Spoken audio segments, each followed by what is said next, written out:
നിങ്ങളുടെ വീട്ടിൽ നിന്ന് കണ്ടെടുത്ത ഫിലിപ്പോസ് ധരിച്ചിരുന്ന വസ്ത്രങ്ങളാണിവ. A responsible police officer should not have done this crime, but you did it. Sir, സത്യമായിട്ട് ഞാനിതൊന്നും അറിഞ്ഞതല്ല. ലജ്ജയില്ലേ നിങ്ങൾക്കിത് പറയാൻ? ഇനി നിങ്ങളല്ല ഫിലിപ്പോസിനെ അവിടെ ഒളിപ്പിച്ചതെന്ന് വാദത്തിന് വേണ്ടി സമ്മതിച്ചാൽ പോലും സ്വന്തം വീട്ടിൽ ഒരു ക്രിമിനൽ ഒളിച്ചു താമസിച്ചത് ഇത്രയും ദിവസം നിങ്ങൾ അറിഞ്ഞില്ലെങ്കിൽ you are not fit for this job. Sir, ഇതിലെന്തോ ചതിയുണ്ട്. ഞാൻ രാവിലെ വീട്ടിൽ നിന്ന് ഇറങ്ങിയ ശേഷം ആരോ ഫിലിപ്പോസിനെ അവിടെ എത്തിച്ചതാ. No, you are telling lies. കഴിഞ്ഞ 8 ദിവസമായിട്ട് ഫിലിപ്പോസ് അവിടെ താമസിക്കുന്നു, നിങ്ങളും. This is serious crime. ഞാൻ നിങ്ങൾക്ക് ഫോൺ ചെയ്ത ഉടനെ നിങ്ങൾ വീട്ടിൽ വിളിച്ച് ഫിലിപ്പോസിനെ രക്ഷപ്പെടാൻ ആവശ്യപ്പെട്ടു. Sir, again you cheated department. Sir, ഞാൻ ഒരിക്കലും. വേണ്ട, no further explanation. You are an IPS officer. രാജ്യത്തിന്റെ പണം ഉപയോഗിച്ചാണ് നിങ്ങളുടെ തോളിൽ ഈ ഒരു ചിഹ്നം സ്ഥാനം പിടിച്ചത്. ഈ പദവിയെയും രാജ്യത്തെയും നിങ്ങൾ അപമാനിച്ചു. I will report this case to DGP in person and you will be suspended with immediate effect.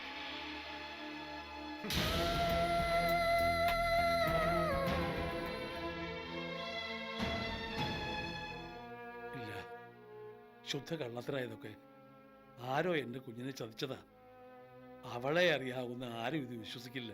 ഫിലിപ്പോസിനെ Selina ഒളിപ്പിച്ച് താമസിപ്പിച്ചു പോലും.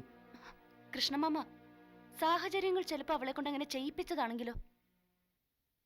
മോളെ, നമ്മുടെ കുഞ്ഞിനെ നമ്മൾ തന്നെ സംശയിക്കാൻ പാടില്ല. ഞാൻ സംശയിച്ചതല്ല കൃഷ്ണമാമ, സാധ്യതകൾ ആലോചിച്ചു നോക്കിയതാ. ഇത്രയും ദിവസം ഫിലിപ്പോസ് അവിടെ താമസിച്ചിട്ടും സെലീനയ്ക്ക് ഒരു സംശയവും തോന്നിയില്ല എന്ന് പറഞ്ഞ അതെങ്ങനെയാ ശരിയാവുന്നേ? ശരിയാവുന്ന തരത്തിൽ എന്തെങ്കിലും ഒരു സാഹചര്യം അവിടെ ഉണ്ടായി കാണും. എന്തായാലും ഞാൻ എൻ്റെ കുഞ്ഞിനെ സംശയിക്കില്ല, ഉറപ്പാ. അവളെന്നോട് ഫോണിൽ പറഞ്ഞത് അന്നാമ്മ ഇങ്ങനൊരു ചതി കാട്ടുമെന്ന് സ്വപ്നത്തിൽ പോലും കരുതിയില്ലെന്നാ. അതിൻ്റെ അർത്ഥം ഫിലിപ്പോസിനെ ഒളിപ്പിച്ചതും ആഹാരം കൊടുത്തതും ഒക്കെ അന്നാമ്മയാണെന്നല്ലേ? ശരിയായിരിക്കും. പക്ഷേ കൃഷ്ണമാമൻ ഒന്നും ഓർക്കണം, വേലക്കാരി ഉൾപ്പെടെ 4 പേരെ ആ വീട്ടിലാകെയുള്ളൂ. അക്കൂട്ടത്തിൽ ഒരാൾ കൂടി വന്നാ അതെങ്ങനെ പുറത്തറിയാതിരിക്കും? അതും മനോരോഗമുള്ള ഫിലിപ്പോസിനെ പോലെ ഒരാളാവുമ്പോ എന്റെ ബുദ്ധിക്ക് അത് വിഴുങ്ങാൻ പാടാ കൃഷ്ണമാമ. ശരി, നിന്റെ ഈ IAS ബുദ്ധി തോന്നുന്ന സംശയങ്ങളൊക്കെ സെലീനോട് നേരിട്ട് ചോദിച്ചോ. അവൾ ഉടനെ ഇങ്ങോട്ട് വരാമെന്ന് പറഞ്ഞിരിക്കുക. പിന്നെ അവളെ വേദനിപ്പിക്കുന്ന രീതിയിലുള്ള സംസാരമൊന്നും നിന്റെ ഭാഗത്തുനിന്ന് ഉണ്ടാകാൻ പാടില്ല. ഇല്ല കൃഷ്ണമാമ, പക്ഷേ ഇതിന്റെ സത്യാവസ്ഥ അറിയാതെ വല്ലാത്തൊരു അസ്വസ്ഥതയുണ്ട് എനിക്ക്. എനിക്കില്ലല്ലോ അങ്ങനെ ഒരു അസ്വസ്ഥത. കാരണം അവൾ ഇക്കാര്യത്തിൽ നിരപരാധിയാണെന്ന് ഞാൻ ഉറച്ചു വിശ്വസിക്കുന്നു. അങ്ങനെ ഒരു വിശ്വാസം പക്ഷേ നിനക്കില്ല. അതാണ് നിന്റെ ഈ അസ്വസ്ഥതയ്ക്ക് കാരണം. കൃഷ്ണമാമ, ഇതൊന്നും അത്ര നിസ്സാരമായിട്ട് തള്ളിക്കളയരുത്. ഫിലിപ്പോസ് ഏതവസ്ഥയിലായാലും അയാൾ നമ്മുടെ നിത്യശത്രുവാ. എന്നെയും കൃഷ്ണമാമനെയും തേടി അയാൾ ഒരു ദിവസം ഇവിടെ വരും, എനിക്കത് ഉറപ്പാ.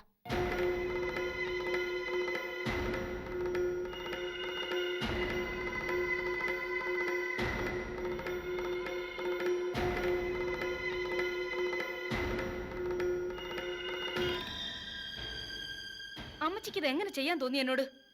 ഒരു തികഞ്ഞ വിധിയെ പോലെ അമ്മച്ചിയുടെ ചതി അറിയാതെ ഈ വീട്ടിൽ കഴിഞ്ഞു തോർക്കുമ്പോ ഉരുകി പോവാ ഞാൻ. അമ്മച്ചിക്ക് അറിയാൻ മേലായിരുന്നോ സെലീന നാട് നിങ്ങളെ അപ്പച്ചനെ തപ്പി നടക്കുമായിരുന്നു? അതുകൊണ്ട് ബുദ്ധിസ്ഥിരത ഇല്ലാത്ത എന്റെ ഭർത്താവിനെ പോലീസുകാർക്ക് തല്ലിച്ചതയ്ക്കാൻ വേണ്ടി ഞാൻ വിട്ടുകൊടുക്കണമായിരുന്നോ?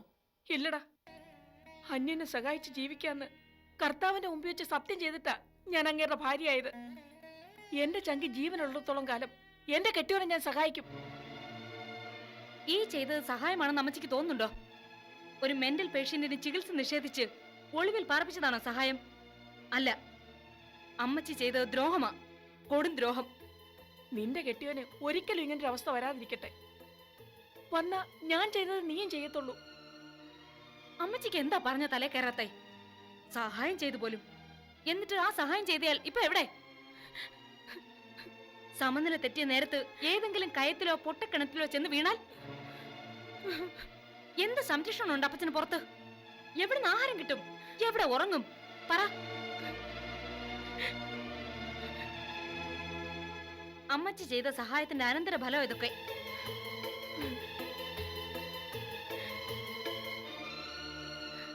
അമ്മച്ചി, എന്നോടെങ്കിലും പറയാൻ മേലായിരുന്നോ അപ്പച്ചൻ ഇവിടെ എത്തിയ കാര്യം? ആരുടെ സഹായമില്ലാതെ പുറത്തെങ്ങനെ അമ്മച്ചി അപ്പച്ചൻ ജീവിക്കുന്നേ? സസ്പെൻഷനിലായതിൽ എനിക്കൊരു സങ്കടമില്ല. IPS തിരിച്ചേൽപ്പിക്കാനും ഞാൻ തയ്യാറാ. പക്ഷേ മനസ്സാ വാച അറിയാത്ത കാര്യത്തിന് ഡിപ്പാർട്ട്മെന്റ് എന്നെ കുറ്റക്കാരിയാക്കി. അതിന് കാരണക്കാരി അമ്മച്ചിയാ. എന്തായാലും നാണം കെട്ട അവസ്ഥയിൽ ഡിപ്പാർട്ട്മെന്റിനെ ചതിച്ചവൾ എന്ന പേരുദോഷത്തോടെ ജോലി രാജിവെക്കാൻ ഞാൻ തയ്യാറല്ല. യൂണിഫോം ഇല്ലാതെ തന്നെ പുറത്തു നിന്നുകൊണ്ട് ബോബന്റെ അപ്പച്ചനെ ഞാൻ പിടിച്ചു കൊടുക്കും. അതിനിടയിൽ മരിക്കേണ്ടി വന്നാലും ഞാനത് ചെയ്യും.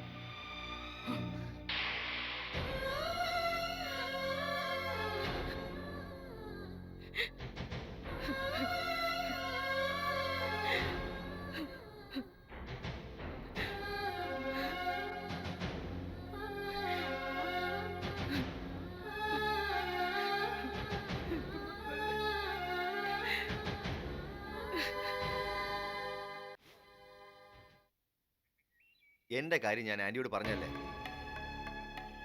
ഞങ്ങളുടെ കാര്യം ഞാനും പറഞ്ഞതല്ലേ. പ്രായം തികഞ്ഞു നിൽക്കുന്ന ഒരു പെൺകുട്ടിയാ ഇവള്.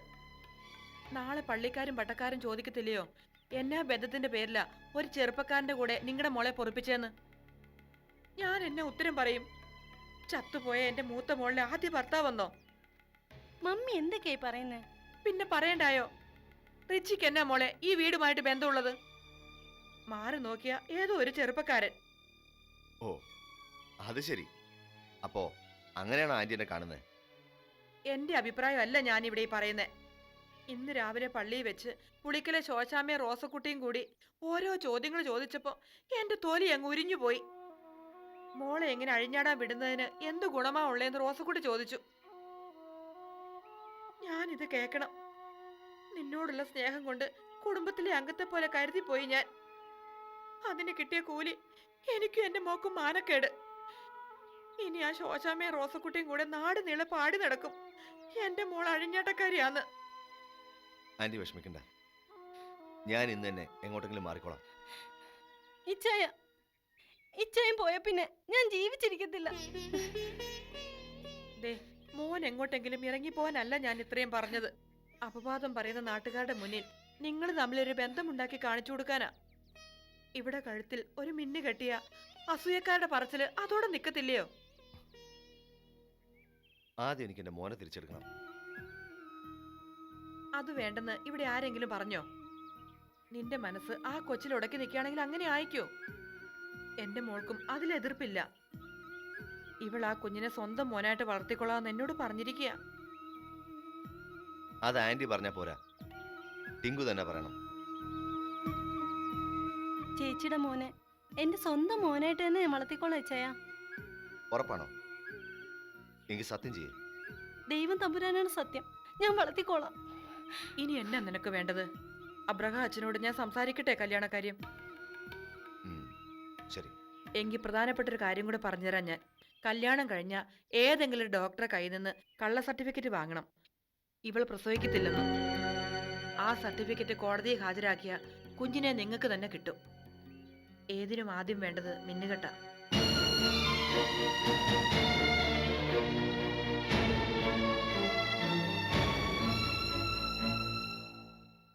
അന്വേഷണ വിധേയമായി സർവീസിൽ നിന്ന് താൽക്കാലികമായി മാറി നിൽക്കാനാ ഹെഡ്ക്വാർട്ടേഴ്സിൽ നിന്നുള്ള നിർദ്ദേശം. സസ്പെൻഷൻ എന്ന വാക്ക് ഉപയോഗിച്ചിട്ടില്ല, പക്ഷേ സംഗതി അതുതന്നെയാ. I don't care. അവരന്വേഷിച്ച് എന്താണെന്ന് വെച്ചാൽ തെളിയിക്കട്ടെ മമ്മി. അവരുടെ അന്വേഷണമൊക്കെ അവിടെ നിൽക്കട്ടെ. സത്യം എന്താണെന്ന് പച്ചയായിട്ട് നിനക്കറിയാവല്ലോ, അത് പറ. ഇക്കാര്യത്തിൽ ഒരുപാട് സംശയങ്ങളുണ്ട് എനിക്ക്. എനിക്കറിയാം, ഐജിക്കുണ്ടായ അതേ സംശയങ്ങൾ തന്നെയായിരിക്കും മമ്മിക്കും. ഫിലിപ്പോസിനെ പോലുള്ള ഒരു മനോരോഗിയായ ക്രിമിനൽ ഞാൻ താമസിക്കുന്ന അതേ വീട്ടിൽ ഒളിച്ചു താമസിച്ചിട്ടും ഒരു പോലീസ് ഓഫീസറായ ഞാനത് അറിഞ്ഞില്ല എന്ന് പറയുന്നത് യുക്തിക്ക് നിരക്കാത്ത കാര്യമല്ലേ? സംശയം ഇതല്ലേ മമ്മി? ആർക്കും ഇത് തന്നെ തോന്നും.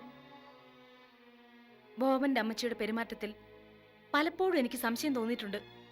മുറിയിൽ നിന്ന് പുറത്തിറങ്ങാതെ ധ്യാനം, മുറിക്കകത്തുള്ള ഭക്ഷണം കഴിപ്പ്, അതും 2 അപ്പം മാത്രം കഴിക്കാറുള്ള അമ്മച്ചി 5 6 അപ്പം ആവശ്യപ്പെടുക. പനിയില്ലാത്ത അമ്മച്ചി പനിക്കുള്ള ടാബ്ലറ്റ് വാങ്ങിക്കൊണ്ട് പോവുക.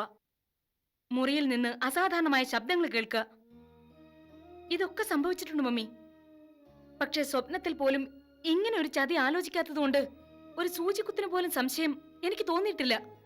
മമ്മിക്കറിയോ, ഫിലിപ്പോസ് അമ്മച്ചിയുടെ മുറിയിലുള്ളപ്പോ തന്നെ 2 3 പ്രാവശ്യം ആ മുറിക്കകത്ത് കയറി ഞാൻ അമ്മച്ചിയോട് സംസാരിച്ചിട്ടുണ്ട്. ഇപ്പോഴാ എനിക്ക് മനസ്സിലാവുന്നേ.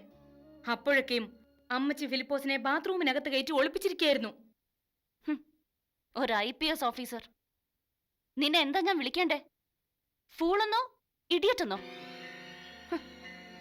നാട് മുഴുവൻ തെരഞ്ഞോണ്ടിരിക്കുന്ന ക്രിമിനലിന്റെ കൂടെ അതേ വീട്ടിൽ സുഖവാസം. കള്ളന് കഞ്ഞി വെച്ചു എന്നുള്ള ചൊല്ല് 100% ശരിയായി. മമ്മി പ്ലീസ് എന്നെ വിശ്വസിക്ക്. മോളെ, നിന്നെ ഞാനും കൃഷ്ണമാമനും ഒക്കെ വിശ്വസിക്കും. പക്ഷെ ഗവൺമെന്റോ സാധാരണ ജനങ്ങളോ നിന്നെ അറിയാവുന്ന പോലീസുകാരോ നിന്നെ വിശ്വസിക്കത്തില്ല. ആ വീട്ടിൽ നീ കാലുകുത്തിയപ്പോഴൊക്കെയും ഇതുപോലുള്ള ദുരന്തങ്ങൾ വന്നുപെട്ടിട്ടുണ്ട്. ഇനി എന്തു ചെയ്യാനാ നിന്റെ ഭാവം? നിന്റെ കരിയർ നീ തന്നെ നശിപ്പിച്ചു.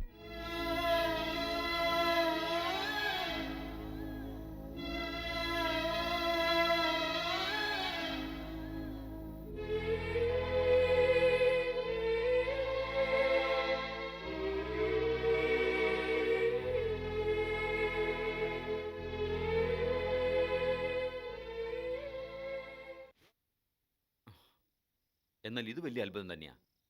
സെലീന സാർ താമസിക്കുന്ന വീട്ടിൽ തന്നെ ഫിലിപ്പോസ് ഒളിച്ച് താമസിച്ചിട്ടും ആർക്കും ഒരു സംശയം തോന്നില്ലെന്ന് വെച്ചാൽ അതിപ്പോ ആരെങ്കിലും അങ്ങനെ ഒരു കാര്യം സംശയിക്കുവോ കരുമ? നാട് നീളെ ഫിലിപ്പോസിനെ അന്വേഷിച്ച് പോലീസ് നടക്കുമ്പോ അങ്ങനെ സ്വന്തം വീട്ടിൽ ചെന്ന് സുഖമായി താമസിക്കുമെന്ന് എത്ര ബുദ്ധിയുള്ളവർക്കും തോന്നില്ല. പിന്നെ ബോബൻ സാറിന്റെ അമ്മച്ചി ഇങ്ങനെ ഒരു ചതി ചെയ്യുമെന്ന് സെലീന കുഞ്ഞ് സ്വപ്നത്തെ പോലും കരുതിയിട്ടുണ്ടാവില്ല. ആകെ നാണക്കേടായാലും ചിന്നു. സസ്പെൻഷൻ കിട്ടിയെന്ന് വെച്ച് സെലീന കുഞ്ഞ് തളർന്നു പോകത്തൊന്നുമില്ല. കുഞ്ഞിനെ അറിയാവുന്ന ആരും വിശ്വസിക്കത്തുമില്ല കുഞ്ഞ് ഫിലിപ്പോസിനെ അതിനകത്ത് കയറ്റി ഒളിപ്പിച്ചു എന്ന്. ഇതാരുടെയോ ചതിയാ. ചതിയാണെങ്കിൽ ഫിലിപ്പോസ് വീട്ടിൽ തന്നെ ഉണ്ടെന്ന് പുറത്തുള്ള ആരും അറിഞ്ഞെന്നല്ലേ എൻ്റെ അർത്ഥം? അതെ, ആർക്കെങ്കിലും സംശയം തോന്നി കാണും. ആ മാത്യൂസ് ഇപ്പോ തെങ്ങുമൂട്ടിലവരായിട്ട് ഉടക്കി നടക്കുകയല്ലേ.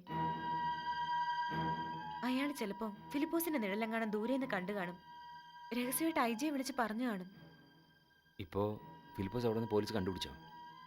ഇല്ലെന്നാ തോന്നുന്നേ. ഇനിയിപ്പോ രഹസ്യമായിട്ട് സെലീന കുഞ്ഞുകൂടി ഇറങ്ങും അങ്ങേരെ കണ്ടുപിടിച്ച് ജയിലിലടയ്ക്കാൻ. ഓ, വല്ലാത്തൊരു ജന്മം തന്നെ. അങ്ങേരുമായിട്ട് ആരും ബന്ധം സ്ഥാപിച്ചാലും അയാൾക്ക് നാശമായിരിക്കും ഫലം. തൂക്കുമരത്തിൽ നിന്ന് രക്ഷപ്പെട്ട് വന്നപ്പോഴെങ്കിലും നല്ല ബുദ്ധി ഉദിക്കുമെന്ന് തോന്നിയത് വെറുതെ ആയി.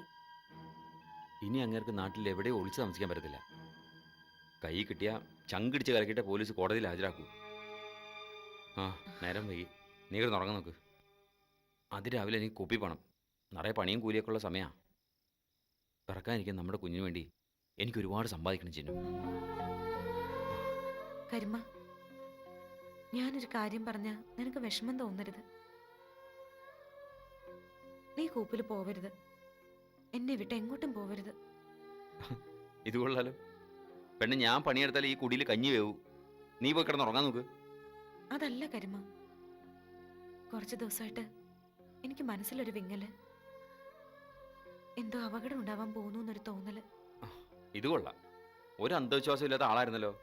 എന്നിട്ടിപ്പോ ഇത് എന്ത് പറ്റി? കരുമ, എനിക്ക് എന്തേലും പറ്റും എന്നോർത്തുള്ള വിഷമമല്ല. നിനക്കെന്തോ പറ്റും എന്നുള്ള തോന്നല. കഷ്ടം. ദേ, അങ്ങനെ ഒരു തോന്നലുണ്ടെങ്കിൽ നാളെ തന്നെ മന്ത്രപ്ലാത്തി വിളിച്ച് ഒരു ചരൂട് അങ്ങ് ജപിച്ച് കേട്ടാ എന്താ? അതുവരെ